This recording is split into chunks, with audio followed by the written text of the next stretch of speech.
We shot the reactions first because she wanted sort of like a warm-up, and nobody knew what song she was going to sing. They didn't even know though she was singing until moments before we did it.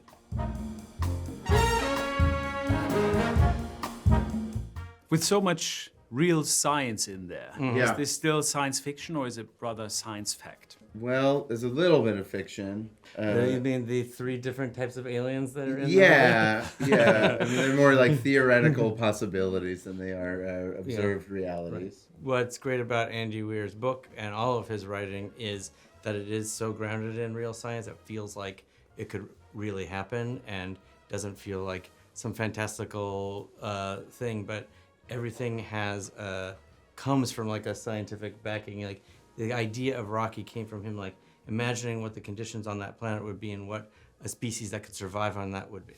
But at the core, of course, is this quite philosophical story about trust, ultimately friendship, a bit of loneliness as well. Would you say at the core of this is the emotion of the people rather than the space adventure? I think, look, it's a really fun time at the movies with all of these incredible, exciting sequences. And ultimately, the thing that makes us go to the movies is, the relationships, the emotionality. And I think the movie feels deeply. I think Ryan's performance is deeply felt. And you hear people like sniffling in the movie theater, So it's like a movie that makes you laugh and cry. I'm not sure what else you need. Yeah, true that. When you direct as a duo, I'm wondering, how do you share the work? Where do you work very closely together? Some days we just each take turns saying different every other word. You say "ack" and you say "shun." Shun. And then sometimes it's just every other syllable.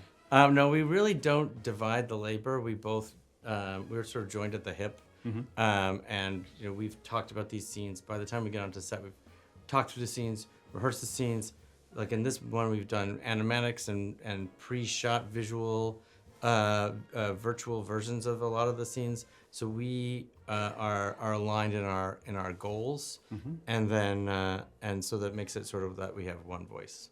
Tell me a bit about working, because I'm German, with Sandra Hüller. What did she bring to the table? How is she to work with? I mean, she's so wonderful. She's a total movie star. She's an unbelievable creative genius, and so playful. I think of American audiences might not realize how light on her feet she is for someone who's famous for these very serious dramas, but she's also, in Tony Erdmann.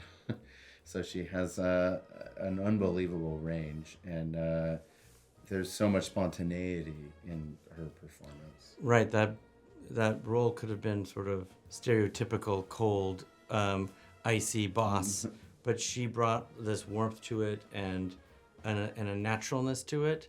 A casualness for someone who holds so much power. Yeah. That I think was like, I don't know that anybody else would have done it in such a nuanced and smart way. And like oblique way. And what happened in the room when she sang "Sign of the Times"? What you saw it. That was like they didn't know what she was going to do. Yeah. And they were, agog. We shot the reactions first because she wanted sort of like a warm-up, and nobody knew what song she was going to sing. They didn't even know that she was singing until moments before we did it. And those reactions that you're getting from the crowd, like completely mouths agape, was how we all felt when it happened.